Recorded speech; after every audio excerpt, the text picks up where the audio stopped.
Hello नमस्कार, मैं doctor Rajneesh Kumar आप सभी का एक बार फिर से हार्दिक स्वागत करता हूं। आज मैं एक प्रैक्टिस सेट लेकर आया हूं जो कि डीएसएसबी टीजीटी हिंदी और यूपीजीआईसी हिंदी के दृष्टिकोण से इम्पॉर्टेंट है। और ये जो प्रश्न पत्र है सन 2018 में इसकी परीक्षा हुई थी और यूपीजीआईसी जिसका कि अभी एग्ज़ाम होने वाला है और डीएसएसबी टीजीटी का भी एग्ज़ाम होने वाला है, इन दोनों के लिए इम्पॉर्टेंट है। लेकिन जो प्रश्न पत्र है वो यूपीजीआईसी का है। अभी बदले हुए पैटर्न में कुल 80 सवाल पूछे जाएंगे विषय से और 40 सवाल रहेंगे जीएस से यूपीजीआईसी में। और जो हम आज हल करेंगे कुल इसमें 125 सवाल रहेंगे। तो विगत जो भी परीक्षाएं हुई हैं उनमें देखने से ये पता चल रहा है कि सवाल केवल पुराने पैटर्न पर नहीं पूछे जा रहे हैं बल्कि एक्सपर्ट्स द्वारा नए पैटर्न का भी धीरे धीरे उपयोग होने लगा है। लेकिन पुराने पैटर्न को भी इग्नोर करके नहीं चला जा सकता। एक आइडिया के लिए इस पेपर को हल करना ज़रूरी है। आप सब अंत तक इसको देखिएगा। और लगातार परीक्षाएं हो रही हैं जिसमें कि टीजीटी पीजीटी से संबंधित भी कई प्रैक्टिस सेट चैनल पे अपलोड किए गए थे। उसमें से आप लोगों को कुछ लाभ जरूर मिला होगा।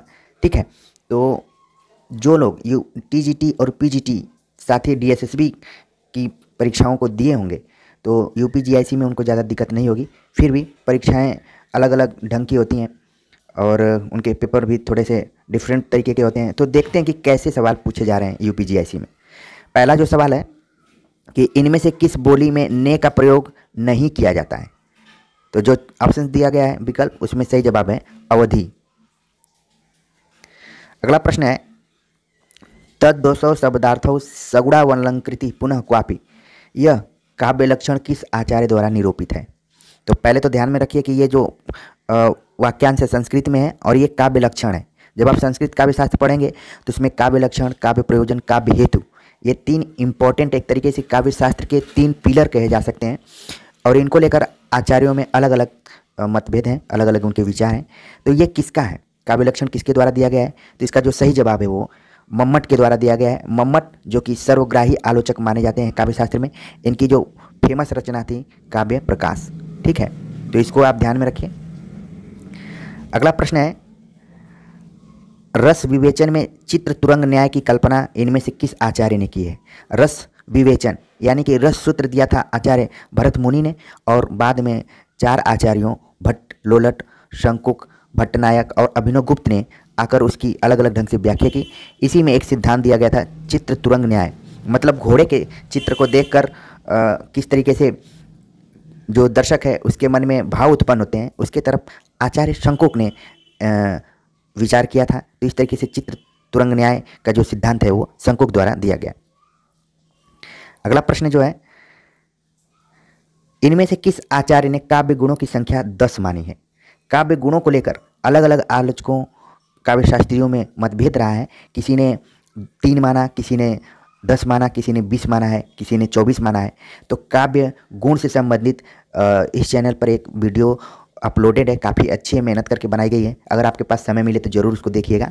फिलहाल इस प्रश्न के आधार हम देखते हैं कि काव्य गुणों की संख्या 10 किसने मानी है। तो इसका सही जवाब है भरत मुनि ने। ठीक है, इसका सही जवाब यहाँ पर भरत मुनि है। लेकिन एक और नॉलेज के लिए मैं बता दूं, वामन ने काव्य गुणों की संख्या कुल 20 मानी है। यह भी कई बार परीक्षा में पूछा जाता है। अगला प्रश्न है भारतीय नाट्य शास्त्र की दृष्टि से नाटक का मुख्य उद्देश्य क्या है। जो भी विकल्प दिया गया है उस विकल्प के आधार पर मुख्य उद्देश्य जो है उसका है रसास्वादन करना। अगला प्रश्न है जन्म सिंधु पुनि बंधु दिन मलिन सकलंक सियमुख समता पाँव किमि चंद बापुरो रंग, इस उदाहरण में कौन सा अलंकार है। ठीक है, तो अलंकार पूछा गया है। तो इसका जो सही जवाब है वो है व्यतिरेक अलंकार। अब इसका लक्षण क्या है व्यतिरेक अलंकार का। व्यतिरेक अलंकार की खास विशेषता ये होती है कि जब किसी पद में उपमान की अपेक्षा उपमेय को अधिक बढ़ा चढ़ाकर प्रस्तुत किया जाए। जब आप अलंकार पढ़ेंगे तो उपमा अलंकार, रूपक अलंकार, व्यतिरेक अलंकार, प्रतीप अलंकार, ये एक दूसरे से मिलते जुलते अलंकार हैं। बस इसमें उपमेय और उपमान इन्हीं दोनों में अंतर हो जाता है। तो जैसे कि अलंकारों से संबंधित भी एक वीडियो लेक्चर है, उसको आप देख सकते हैं। थोड़ा सा मैं यहाँ बता दूं कि जैसे उपमा अलंकार है तो उसमें कुल तुलना का भाव होता है। रूपक में अभेद रूप से उपमेय और उपमान दोनों को एक ही मान लिया जाता है। व्यतिरेक में क्या है कि उपमेय को अधिक बढ़ा चढ़ाकर, उपमान की अपेक्षा उपमेय को अधिक बढ़ा चढ़ाकर बात किया जाता है। ठीक है, तो वहाँ पर व्यतिरेक अलंकार हो जाता है। अब यहाँ पर देखिए, यहाँ तो दो पंक्ति दिया हुआ है, लेकिन कई परीक्षाओं में नीचे वाली पंक्ति ही दी जाती है और पूछ लिया जाता है कि इसमें कौन सा अलंकार है। तो एक तरीके से इसको आप याद करके रखेंगे तो ज़्यादा बेहतर रहेगा। अगला प्रश्न है, बनारस अखबार का प्रकाशन कब शुरू हुआ? तो इसका सही जवाब है सन 1845 ईस्वी में। और इसको जो संपादक थे सितारे हिंद थे, राजा शिव प्रसाद सितारे हिंद। कई बार शिव प्रसाद सिंह यहाँ पर लिख दिया गया है और परीक्षार्थी भी गलती करते हैं, लेकिन सितारे हिंद अपने दिमाग में रखिए। अगला प्रश्न है, इंग्लैंड से प्रकाशित होने वाले पत्र का नाम क्या था? सही जवाब है हिंदुस्तान। और इसके जो संपादक थे राजा रामपाल सिंह, ठीक है, रामपाल सिंह थे। और इसका प्रकाशन क्या हो रहा था? इंग्लैंड से हो रहा था। और ये एक दैनिक पत्र था, इसको भी ध्यान में रखिए, हो सकता है कि कभी परीक्षा में पूछ लिया जाए। अगला प्रश्न है, चंदनबाला रास के रचयिता कौन है? तो आदिकाल की रचना है, उसके जो लेखक हैं आसगु, आसगु कवि द्वारा लिखा गया है चंदनबाला रास। अगला प्रश्न है, इनमें से ज्ञानश्रेयी शाखा के कवि नहीं है? तो ज्ञानश्रेयी शाखा के कवि नहीं है, सही जवाब है अग्रदास। अग्रदास क्या है? राम भक्ति शाखा के कवि हैं। अगला प्रश्न जो 11वां प्रश्न है, तार सप्तक से संबंधित है कि इनमें से दूसरा सप्तक में संकलित कवि है। अब कौन है? सप्तकों पर भी काफ़ी अच्छी वीडियो अपलोडेड है, आप समय निकाल कर जरूर देखिएगा। फार्मूला के साथ इसमें बताने की कोशिश की गई है। दूसरा सप्तक में कौन से कवि हैं? इसका जो सही जवाब है वो है रघुवीर सहाय। इसका फार्मूला मैंने बताया था, SBS HNDR, ठीक। तो आर से क्या हो गया? रघुवीर सहाय हो रहा है। अगला प्रश्न है, रस निष्पत्ति के संबंध में भट्ट-लोलट का मत है। अभी देखिए, उधर शंकुक के बारे में पूछा था, आप यहाँ पर भट्ट-लोलट के बारे में पूछ दिया। भट्ट-लोलट का जो सिद्धांत है उसका नाम है उत्पत्तिवाद।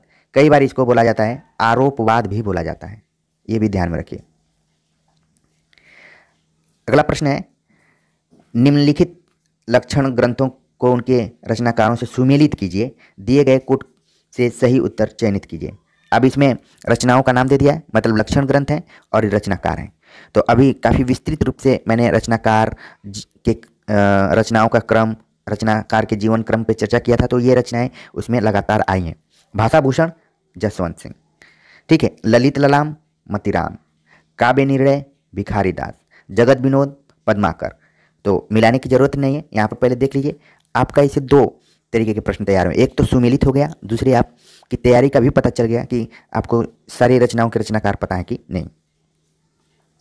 विकल्प में आप मिला लीजिएगा, जो सही आंसर होगा वो है डी। अगला प्रश्न है, विशाल भारत पत्र के प्रथम संपादक कौन थे? यहाँ पर प्रथम संपादक के बारे में पूछा जा रहा है। तो इसके जो संपादक थे पंडित बनारसी दास चतुर्वेदी। ध्यान रखिए, साहित्य में बनारसी दास जैन भी हैं, लेकिन इसका सही जवाब है बनारसी दास चतुर्वेदी। और विशाल भारत जो है ये कोलकाता से प्रकाशित होता था, ठीक है। अगला प्रश्न है, सोए पलाश दहकेंगे शीर्षक नवगीत संग्रह के रचनाकार कौन है? एक तरीके से ये नई रचना है, सोए पलाश दहकेंगे। इसके जो रचयिता हैं वो हैं नचिकेता। अगला प्रश्न है, भाषा निबंध मति मंजुल मात नोती किस कवि द्वारा रचित श्लोक का अंश है? इसका सही जवाब है तुलसीदास। अगला प्रश्न है, रावण अशुद्ध होकर भी यदि कर सका त्रस्त तो निश्चय तुम हो सिद्ध करोगे उसे ध्वस्त। राम की शक्ति पूजा जो निराला द्वारा लिखी गई कविता है, जिसका प्रकाशन सन 1936 ईस्वी में हुआ था। कविता में यह कथन किसका है? तो सही जवाब है जाम्बवान। राम की शक्ति पूजा पढ़ेंगे तो जो उपदेशात्मक टाइप की या फिर थोड़ी सी प्रेरक टाइप की पंक्तियां हैं वो सब जाम्बवान के द्वारा कही गई हैं। एक प्रमुख पात्र जाम्बवान राम की शक्ति पूजा में, तो जरूर पढ़िए, अच्छी रचना है। अगला प्रश्न है, ए स्केच ऑफ हिंदी लिटरेचर के लेखक हैं? इसका सही जवाब है एडविन ग्रिप्स।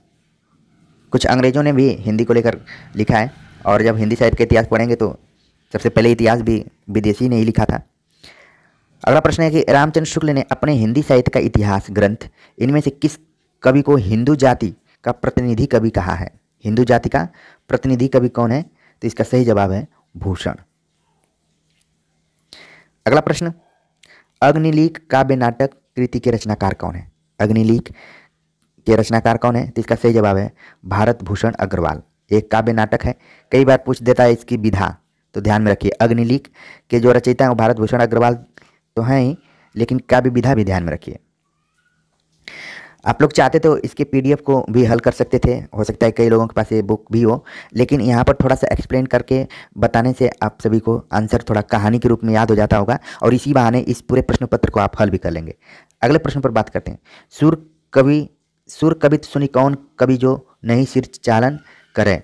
सूरदास के संबंध में प्रशस्ति कथन किसका है? सुर कवित सुनी कौन कवि जो नहीं सिर चालन करे। तो इसका जो सही जवाब है वो है नाभादास।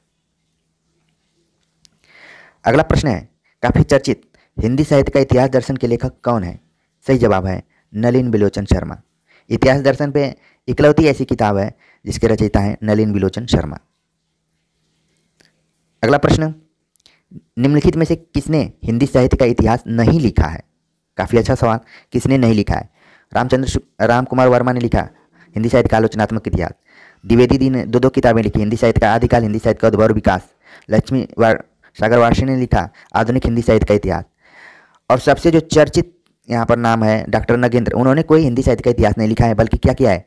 संपादित किया है। यही माइनर यहाँ पर अंतर है, बाकी और कुछ नहीं। सही जवाब है डॉक्टर नगेंद्र, जबकि परीक्षार्थी ज़्यादातर डॉक्टर नगेंद्र को ही पढ़ते हैं। अगला प्रश्न है, बिहारी बिहार नामक ग्रंथ के रचयिता कौन है? बिहारी बिहार ग्रंथ के रचयिता है पंडित अंबिका दत्त व्यास। अगला प्रश्न, हिंदी साहित्य के आदिकाल को सिद्ध सामंत युग नाम किसने दिया था? इसका सही जवाब है राहुल साकृत्यायन। राहुल साकृत्यायन जब हिंदी साहित्य, आप देख रहे होंगे कि भाई आचार्य रामचंद्र शुक्ल, हजारी प्रसाद द्विवेदी, बच्चन सिंह, इन लोगों ने तो हिंदी साहित्य का इतिहास लिखा। बीच बीच में ये राहुल साकृत्यायन इत्यादि का नाम क्यों आ जाता है? लेकिन इन्होंने, राहुल साकृत्यायन ने भी सिद्ध पर काफ़ी काम किया है, बौद्धों पर काम किया है। ठीक है, इनकी एक किताब है काव्य धारा, उसमें इन सारी बातों का इन्होंने जिक्र किया है। और जानते हैं कि सरापा को पहला कवि मानने वाले राहुल साकृत्यायन ही है। ठीक है, अगला प्रश्न, विद्यापति इनमें से किस रचना के आधार पर मैथिल कोकिल कहलाए? सही जवाब है पदावली। पदावली जो मैथिली में है, पूरा ध्यान रखिए। कीर्ति पताका अपभ्रंश में है, कीर्ति लता जो है अवहट में है। ये कई बार एग्जाम में पूछा जा रहा है, इसको ध्यान में रखिए। अभी बच्चन सिंह पर मैं चर्चा कर रहा था तो उसमें इसका जिक्र किया था। ठीक है, तो ध्यान में रखिए। अगला प्रश्न है, इनमें से किस कृति की रचना का आधार कठोपनिषद है? तो इसका जो सही जवाब है आत्मजयी। इसके जो लेखक हैं वो कुंवर नारायण, जो कि कुंवर नारायण सप्तक के एक प्रमुख कवि हैं। आप जरूर बताइए कमेंट करके कि किस सप्तक से संबंधित है इनका नाम।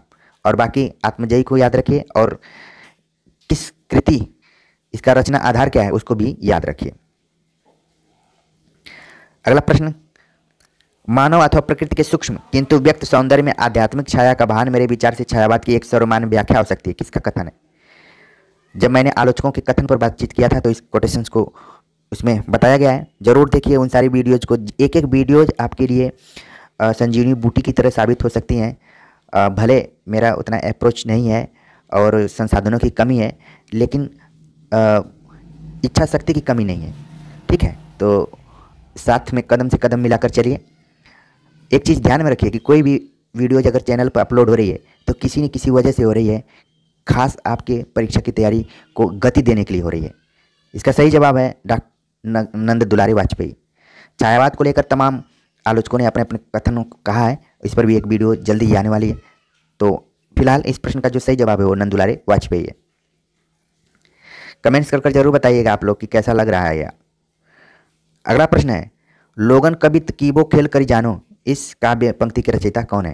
इसका सही जवाब है ठाकुर, जो कि रीति मुक्त कवि के अंतर्गत आते हैं। और खासतौर से रीतिकाल में कवित्व को लेकर इसी से मिलती जुलती गणानंद की भी पंक्ति है।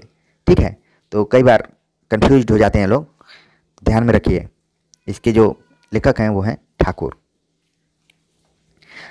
अगला सवाल है, कबित कहो दोहो कहो तुले न छप्पे छंद विरच्यो ये विचारी कह यह भखय रसकंद। काव्य किसकी पंक्तियां हैं? अब विकल्प देखते हैं कि विकल्प कौन कौन सा है। तो इसमें जो विकल्प दिया गया है उस विकल्प के आधार पर इसका सही जवाब है रहीम। कबित कहो दोहा कहो तुले न छप्पे छंद विरच्यो ये विचारी के यह भखय रसकंद, रहीम की हैं। रहीम जिसका कि पूरा नाम था अब्दुल रहीम खान खाना। अगला प्रश्न है, हिंदी के किस कवि को एक भारतीय आत्मा के नाम से जाना जाता है, अभिहित किया गया है? सही जवाब है माखनलाल चतुर्वेदी। अगला प्रश्न, इनमें से कौन सा कवि अपने रचना काल के अंतिम दौर में प्रगतिवाद के भौतिक दर्शन के साथ साथ अरविंद दर्शन से प्रभावित हो गया था? काफी इंपॉर्टेंट प्रश्न। सही जवाब है सुमित्रानंदन पंत। छायावाद के कवियों को आप देखेंगे तो चारों कवि किसी न किसी दर्शन से प्रभावित हैं। जयशंकर प्रसाद शैव दर्शन, निराला पंत अरविंद दर्शन, महादेवी वर्मा बौद्ध दर्शन से प्रभावित हैं। ठीक है, तो सारे जितने भी कवि हैं किसी न किसी दर्शन से प्रभावित हैं, तो ध्यान में रखिए। अगला प्रश्न है, तुलसीदास रचित विनय पत्रिका में पदों की कुल संख्या कितनी? काफ़ी इंपॉर्टेंट प्रश्न। पदों की कुल कितनी संख्या है? सही जवाब है 279। ठीक, 279 पदों की संख्या है विनय पत्रिका में। विनय पत्रिका जो कि ब्रज भाषा में लिखी गई रचना है, ये भी सवाल पूछा जाता है कि किस भाषा में है।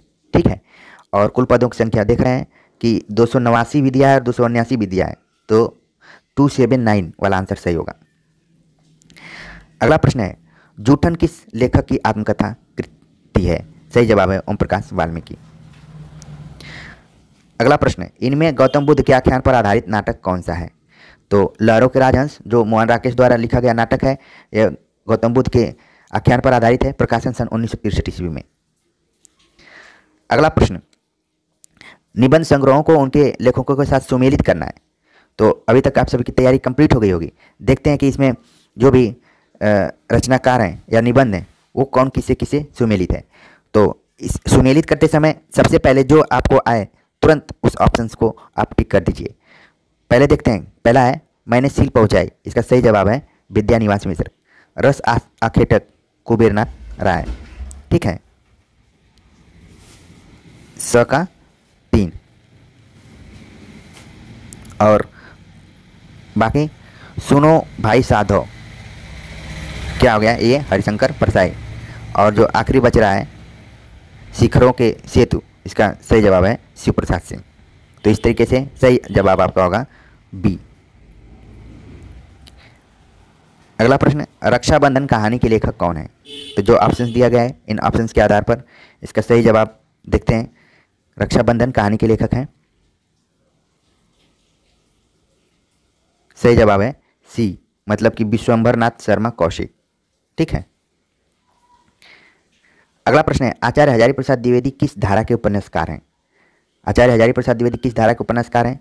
तो इसका सही जवाब है सांस्कृतिक मिथकीय चेतना पर आधारित उन्होंने उपन्यास लिखा है, जिसमें कि बाण भट्ट की आत्मकथा, अनामदास का पोथा, पुनर्नवा, ये सब उनके उपन्यास हैं।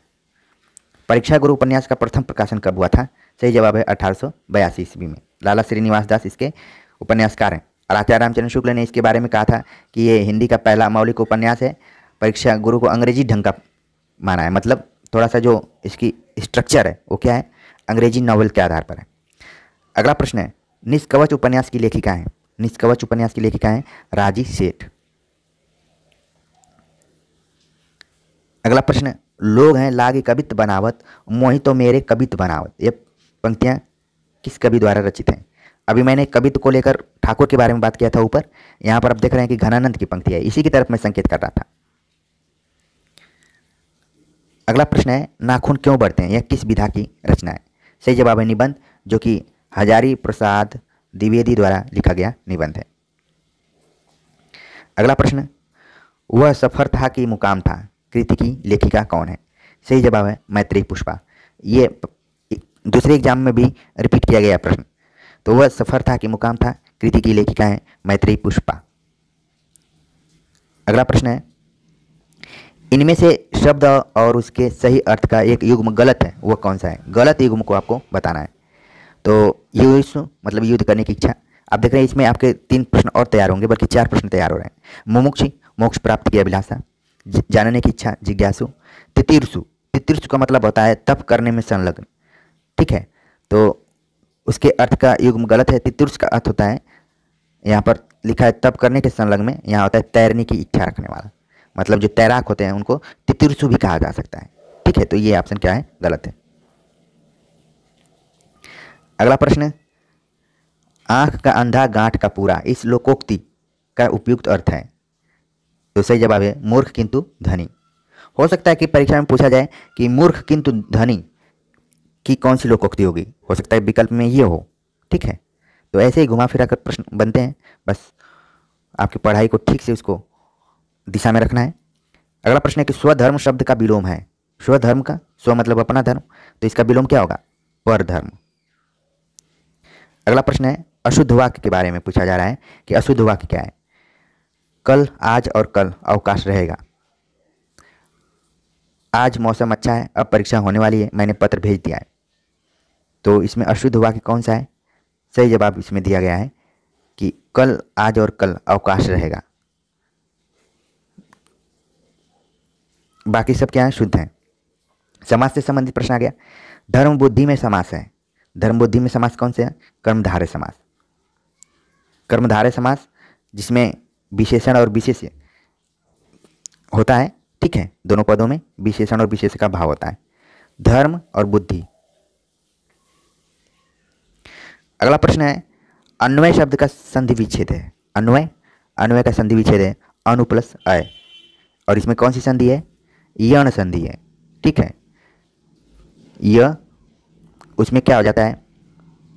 य र ल व, ई को य हो जाता है, उ को व हो जाता है, और री को र हो जाता है।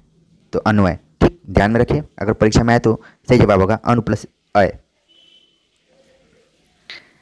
अगला प्रश्न है इनमें से गलत वर्तनी का शब्द है, मतलब शुद्ध अशुद्ध शब्द इसमें बताना है। गलत वर्तनी कौन सी है? ये अधीन लिखा है, ये क्या होना चाहिए? अधीन होना चाहिए। ठीक, बाकी सब क्या है? सही है। तो इनको भी ध्यान में रखिए, हो सकता है कि पूछ दे शुद्ध अशुद्ध के बारे में। तो ज्योत्सना, ज्योत्सना भी कई बार एग्जाम में पूछा गया है, कैसे? सही है, अहर्निश, अनुगृहित। ठीक, अगला प्रश्न है याद हो कि न याद हो, संस्मरण कृति की लेखक कौन है? सही जवाब है काशीनाथ सिंह। अगला प्रश्न है इनमें से भास की कृति है। संस्कृत से भी सवाल आ रहे हैं, और संस्कृत पर भी मैंने वीडियो अपलोड किया है, जरूर उसको जाकर देखिए। भास की कृत रचना कौन सी है? तो इसका जो ऑप्शन दिया गया है, इस ऑप्शन के आधार पर सही जवाब इसका होगा कि भास की जो रचना है वो कौन सी है। सही जवाब है बालचरित। बी ऑप्शन सही है उसमें कि बालचरित इसकी रचना है। अगला प्रश्न है कि गोधूम चड़कम में समास है। ये समास थोड़ा सा डिफरेंट आपको दिखाई दे रहा है, द्वंद्व है, लेकिन द्वंद्व में भी कई उसके भेद दिए गए हैं। सही जवाब है समाहार द्वंद्व। समाहार द्वंद्व क्या है कि इस समास में एक ही तरह के एक से अधिक पद मिलकर समूह का रूप जब धारण कर लेते हैं तो वहाँ पर समाहार द्वंद्व एक वचन व नपुंसक लिंग में होता है। ये इसका लक्षण है, ध्यान में रखिए। गोधूम चड़कम। अगला प्रश्न परिश्रम के बिना ज्ञान प्राप्त नहीं होता, वाक्य का संस्कृत में अनुवाद क्या होगा? तो परिश्रम के बिना, परिश्रमेण बिना ज्ञानम न प्राप्यते, इसमें क्या है? तृतीया विभक्ति है। ठीक है, तो क्योंकि परिश्रम एक साधन और साध्य के रूप में यहाँ पर आ रहा है, तो तृतीया कई बार विभक्ति भी पूछ लेता है, तो ध्यान में रखिए। अगला प्रश्न है कृत प्रत्यय लगता है। कृत प्रत्यय कहाँ पर लगता है? क्रिया के अंत में। ऑप्शन जो दिया गया है सही जवाब है क्रिया के अंत में। कृत प्रत्यय होता है और तद्धित प्रत्यय होता है। तो कृत क्या है? क्रिया के अंत में लगता है, और तद्धित जो है संज्ञा और धातुओं के साथ लगता है। सर्वनाम यहाँ पर लिखा है, संज्ञा, सर्वनाम, विशेषण के अंत में क्या लगता है? तद्धित। तो अभी तो प्रश्न पूछ दिया कृत से, हो सकता है कि कभी प्रश्न पूछ दे तद्धित से, तो ध्यान में रखिए। अगला प्रश्न है औचित्य के आधार पर होता है। औचित्य के आधार पर क्या होता है? अर्थ निर्णय। अर्थ निर्णय होता है औचित्य के आधार पर। अगला प्रश्न है इनमें से ऊष्म व्यंजन नहीं है। ऊष्म व्यंजन नहीं है, तो इसका जो सही जवाब है वो है ल। ल क्या है? अंतस्थ में आएगा। कुछ अंतस्थ व्यंजन होते हैं और कुछ ऊष्म व्यंजन होते हैं, इनको भी आपको परीक्षा के पहले ध्यान में रख के जाना पड़ेगा। अगला प्रश्न है प्रत्येक शब्द में कौन सी स्वर संधि है? प्रत्येक, प्रतिधन एक, इसकी जब संधि करेंगे तो प्रतिधन एक हो जाएगा, और ये कौन सी संधि हो गई? ये संधि है यण संधि। अगला प्रश्न काव्य शोभाकरान धर्मान अलंकार अलंकारान प्रचक्षते, अलंकार की परिभाषा किस आचार्य ने दी है? सही जवाब है दंडी ने। काफी चर्चित प्रश्न है ये। अगला प्रश्न परि प्रेम नंदलाल के मोहिन भावत जोग मधुप राजपद पाई के भीख न मागत लोग, इसमें अलंकार पूछा गया है कि कौन सा अलंकार है? तो सही जवाब है इसका दृष्टांत अलंकार। दृष्टांत अलंकार क्या होता है उसके थोड़ा सा लक्षण को देख लेते हैं। इसमें क्या होता है कि बिंब प्रतिबिंब का भाव दिखाई पड़ता है। एक बार एग्जाम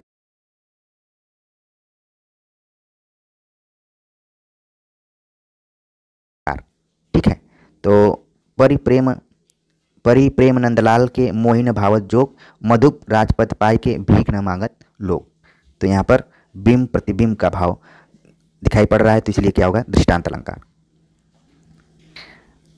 अगला प्रश्न है कि निम्नलिखित काव्य शास्त्रीय आचार्यों का उनके स्थिति के अनुसार सही अनुक्रम क्या है। मतलब वही जीवन क्रम के आधार पर पूछा गया है कि इसमें कौन है। तो सबसे पहले इन जो चारों विकल्प में है उसमें पहले कौन होना चाहिए, ठीक है, उसमें पहले भामा का होना चाहिए। इसमें सही जवाब इसका होगा डी आंसर इसका सही होना चाहिए, ठीक है, डी आंसर सही है कि पहले भामा, फिर वामन, फिर आनंदवर्धन, फिर कुंतक। अगला प्रश्न, काव्य शोभाया कर्तारो धर्मा गुणा काव्य गुण के संदर्भ में यह कथन किस आचार्य का है। काव्य गुण से संबंधित यहाँ पर यह कथन किसका है, सही जवाब है वामन का। और वामन ने काव्य गुणों की संख्या कितनी मानी, 20। अगला प्रश्न, किस अर्ध सम मात्रिक छंद के विषम पदों में 11-11 तथा सम पदों में 13-13 मात्राएं होती हैं। सही जवाब है सोरठा। सोरठा में 11 और 13-13 और जो दोहा है 13 और 11-11, ये ध्यान रखिए। अगला प्रश्न, आनंद कादम्बिनी का प्रकाशन कहाँ से होता था। सही जवाब है मिर्जापुर से आनंद कादम्बिनी का प्रकाशन होता था। और इसके जो संपादक थे वो थे प्रेमघन, जो कि भारतेंदु मंडल के एक प्रमुख कवि थे, ठीक, लेखक थे और निबंधकार भी थे। अगला प्रश्न है, तुलसी के वचनों के समान रहीम के वचन भी हिंदी भाषी भूभाग में सर्वसाधारण के मुंह पर रहते हैं, यह किसका कथन है। तो इसका सही जवाब है रामचंद्र शुक्ल।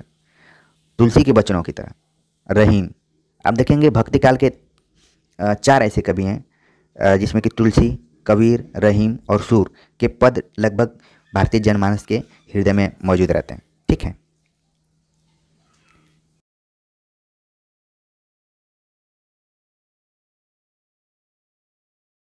का सही जवाब है धर्मवीर भारती, जो कि अंधायुग से ये पंक्तियां ली गई हैं, अंधायुग में। अगला प्रश्न है, इनमें से कौन प्रपद्यवाद से संबंधित नहीं है। प्रपद्यवाद आप जानते हैं कि इसको नकेनवाद भी कहा जाता है, ठीक। इस यहाँ पर देख रहे हैं न केनवाद, मतलब न से नलिन विलोचन शर्मा, नलिन विलोचन शर्मा, और के से केसरी, और न से नरेश। तो इसमें कौन नहीं है, ठीक है, इसको याद रख लीजिए, इसे नकेन, ये सूत्र है। सही जवाब इसमें होगा प्रयाग नारायण मिश्र। अगला प्रश्न, निराला की कविता जूही की कली को किस संपादक ने बिना प्रकाशित किए वापस कर दिया था। ये हिंदी साहित्य का एक तरीके से ब्रेकिंग न्यूज़ टाइप का प्रश्न है कि निराला जैसे कवि की रचना को वापस कर देना एक बड़ी खबर थी। किसने वापस किया था, तो महावीर प्रसाद द्विवेदी। और जैसे ही महावीर प्रसाद द्विवेदी का नाम आता है, सरस्वती पत्रिका इनसे एक तरीके से जुड़ी हुई है और 1903 में इन्होंने उससे प्रकाशन किया था, उसका संपादक बने थे। अगला प्रश्न, दुख की पिछली रजनी बीच विकसता सुख का नवल प्रभात, यह काव्य पंक्ति किस कृति की है। सही जवाब है कामायनी। कामायनी जिसका प्रकाशन सन 1935 ईस्वी में हुआ था, यह भी सवाल कई बार पूछ लिया जाता है। रामचंद्र शुक्ल का हिंदी साहित्य का इतिहास मूलतः किस कृति की भूमिका के रूप में लिखा गया था। तो इसका जो सही जवाब है वो है हिंदी शब्द सागर की भूमिका के रूप में लिखा गया था।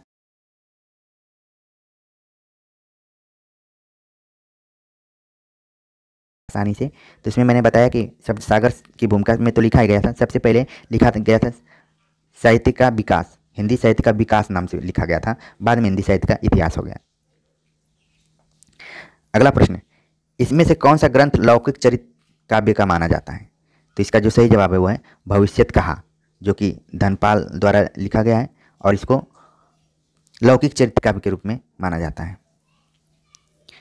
अगला प्रश्न, हिंदी साहित्य सम्मेलन द्वारा प्रकाशित सम्मेलन पत्रिका के भारतेंदु अंक के इनमें से अतिथि संपादक थे। तो इसका जो सही जवाब है, जब सम्मेलन पत्रिका से भारतेंदु अंक निकला था तो इसके जो संपादक थे वो थे अज्ञेय, और अज्ञेय का पूरा नाम सच्चिदानंद हीरानंद वात्स्यायन अज्ञेय। अगला प्रश्न, दिनकर की प्रसिद्ध काव्य कृति रश्मिरथी के कथा वस्तु कहाँ से ली गई है? रश्मिरथी की कथा वस्तु कहाँ से ली गई है? सही जवाब है महाभारत। और रश्मिरथी में जो मुख्य पात्र है जिनका संबंध है वो है कौन है? कर्ण। ठीक, तो ये भी ध्यान में रखिए, कई बार पूछ लिया जाता है। यह एक खंड काव्य है और 1952 में प्रकाशित हुआ था। इसमें कुल 7 सर्ग हैं। ये परीक्षा के दृष्टिकोण से काफी इंपॉर्टेंट। अगला प्रश्न, इनमें से किस साहित्य इतिहासकार ने अपने इतिहास ग्रंथ में हिंदी के गद्य साहित्य को गद्य का आविर्भाव, गद्य का प्रवर्तन, गद्य का प्रसार, गद्य की वर्तमान गति नामक खंडों में विभक्त करके विवेचित किया है? काफी इंपॉर्टेंट प्रश्न है, इसको ध्यान में रखें।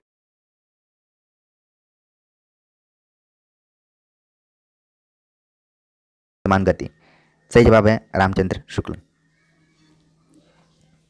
अगला प्रश्न, इनमें से एक काव्य संग्रह अज्ञेय का नहीं है। अब इसमें 4 काव्य संग्रह दिए गए हैं, अज्ञेय का कौन सा नहीं है? सही जवाब है धरती। धरती किसका है? त्रिलोचन का। और त्रिलोचन का जो वास्तविक नाम है वासुदेव सिंह, उसको भी ध्यान में रखिए। अगला प्रश्न, लघु मानव की धारणा किसकी प्रवृत्तिगत विशेषता है? सही जवाब है नई कविता की। और ये धारणा किसने दी थी? शाही, विजय देवनारायण शाही। और शाही का भी संबंध तार सप्तक से है। कमेंट्स कर बताइए कि किस सप्तक से संबंधित है। थोड़ा थोड़ा होमवर्क भी आप लोग करते रहिए। क्वेश्चन नंबर 77, इनमें से किस साहित्य इतिहास ग्रंथ को किशोरीलाल गुप्त ने हिंदी साहित्य का प्रथम इतिहास नाम से अनुवाद करके प्रकाशित कराया? तो इसका सही जवाब है the modern vernacular literature of northern Hindustan, जो कि ग्रियर्सन की पुस्तक है। इसको किशोरीलाल गोस्वामी ने अनुवाद कराया था और लक्ष्मी सागर वार्षणेय ने ताशी के हिंदी साहित्य के इतिहास का अनुवाद करा था। तो ये भी परीक्षा की दृष्टिकोण से इंपॉर्टेंट है। अगला प्रश्न, सच्चा प्रेम वही है जिसकी तृप्ति आत्मबलि पर हो निर्भर, त्याग बिना निष्प्राण प्रेम है, करो प्रेम पर प्राण निछावर। इस पंक्तियों के रचयिता हैं। एक बार फिर से पढ़ दे रहा हूँ। सच्चा प्रेम वही है जिसकी तृप्ति आत्मबलि पर हो निर्भर, त्याग बिना निष्प्राण प्रेम है, करो प्रेम पर प्राण निछावर। किसकी पंक्तियाँ हैं? सही जवाब है राम नरेश त्रिपाठी।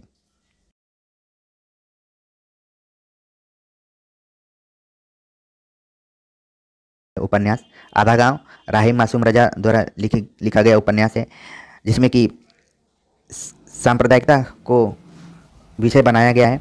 और यह गंगौली नाम का एक गांव है गाजीपुर में, उस पर आधारित है ये। ठीक है। अगला प्रश्न, नूरजहां प्रबंध काव्य के रचयिता कौन है? इसका सही जवाब है गुरु भक्त सिंह। अक्सर ये रचना बहुत कम आती है, लेकिन ध्यान में रखने की जरूरत है, कभी भी आ जाए तो आपका गलत नहीं होना चाहिए। अगला प्रश्न, कविता करके तुलसी न लसे, कविता लसी पा तुलसी की कला, तुलसीदास के लिए प्रशस्त वचन किसका है?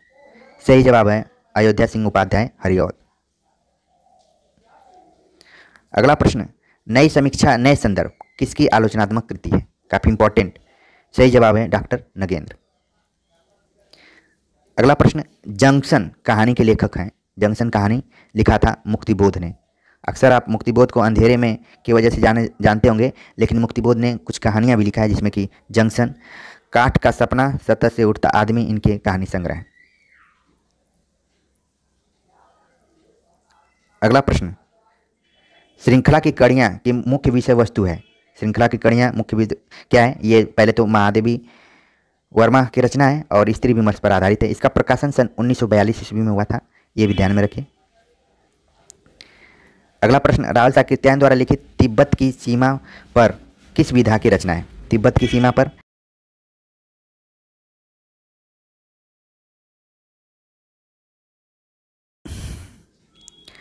अगला प्रश्न, सूरदास प्रेमचंद के किस उपन्यास का प्रमुख पात्र है? सही जवाब है रंगभूमि।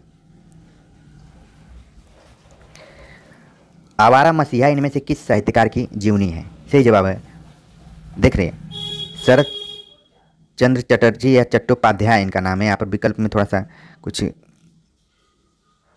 ठीक है, बंकिम चंद्र चटर्जी और शरत चटर्जी दो नाम दिया है, तो आपको ध्यान रखा है शरत चंद्र चटर्जी। अगला प्रश्न, मजदूरी और प्रेम शीर्षक निबंध के लेखक कौन है? तो सही जवाब है, लेखक की रचना है ये। सही जवाब तो इनका सरदार पूर्ण सिंह ने लिखा है। और पूछा गया है कि देखिए, प्रश्न बड़ा घुमा कर पूछा गया है। मजदूरी और प्रेम शीर्षक निबंध के लेखक की एक रचना और कौन सी है? देख रहे हैं, प्रश्न की प्रकृति को भी पहचानिए। इसमें सही जवाब है आचरण की सभ्यता। अगला प्रश्न, आचार्य रामचंद्र शुक्ल के निबंध संग्रह चिंतामणि के अब तक कितने भाग प्रकाशित हुए? सही जवाब है 4। अगला प्रश्न, विधा की दृष्टि से अस्ति और भवति कृति क्या है? सही जवाब है आत्मकथा। और ये किसकी आत्मकथा है? ये है विश्वनाथ प्रसाद तिवारी। ठीक, तिवारी ध्यान में रखिए। विश्वनाथ प्रसाद मिश्र भी हैं और विश्वनाथ प्रसाद त्रिपाठी भी हैं। यह विश्वनाथ त्रिपाठी हैं। ठीक है। अगला प्रश्न है, बंगाल का अकाल नामक रिपोर्टाज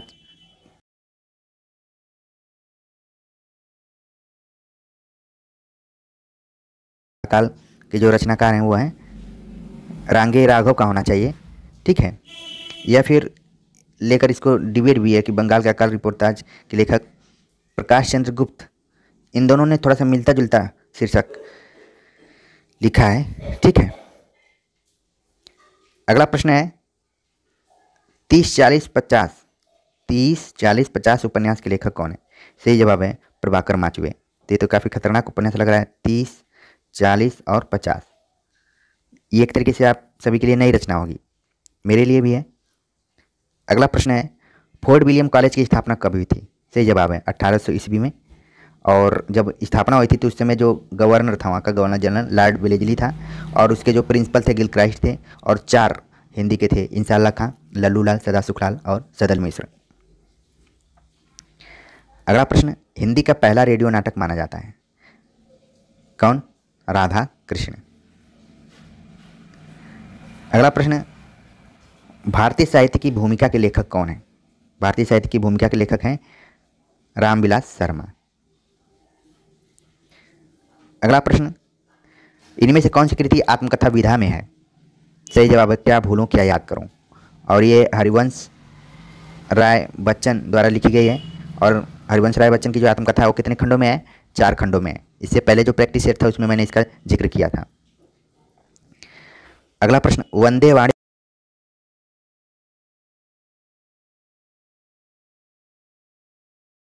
निम्नलिखित में से ओम प्रकाश वाल्मीकि का कहानी संग्रह है? तो इसका जो सही जवाब है, ओम प्रकाश वाल्मीकि की जो कहानी संग्रह है उसका नाम है छतरी। इसके अलावा उन्होंने सलाम, घुसपैठिए आदि कहानी संग्रह पब्लिश किए। अगला प्रश्न है, कवि कंठाभरण के रचनाकार हैं? कवि कंठाभरण के रचनाकार कौन है? सही जवाब है क्षेमेंद्र।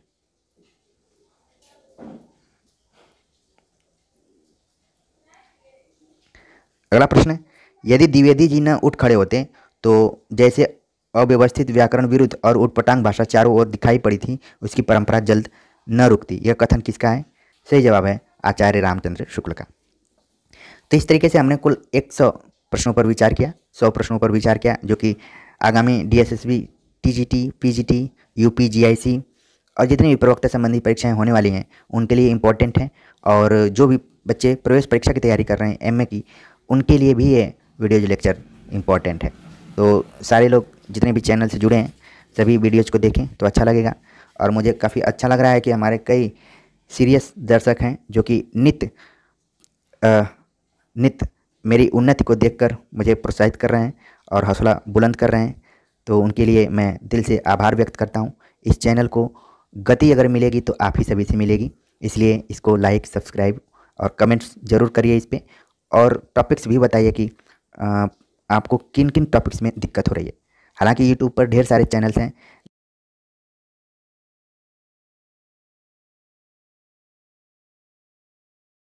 मिल रहा होगा आपको इस चैनल से जुड़कर एक नई दृष्टि भी मिल रही होगी, याद करने के साथ साथ कैसे चीज़ों को परीक्षा के दृष्टिकोण से भी तैयार करना है। तो कमेंट्स कर ज़रूर बताइए कि ये प्रयास कैसा लग रहा है। मिलते हैं नए टॉपिक के साथ, तब तक के लिए नमस्कार।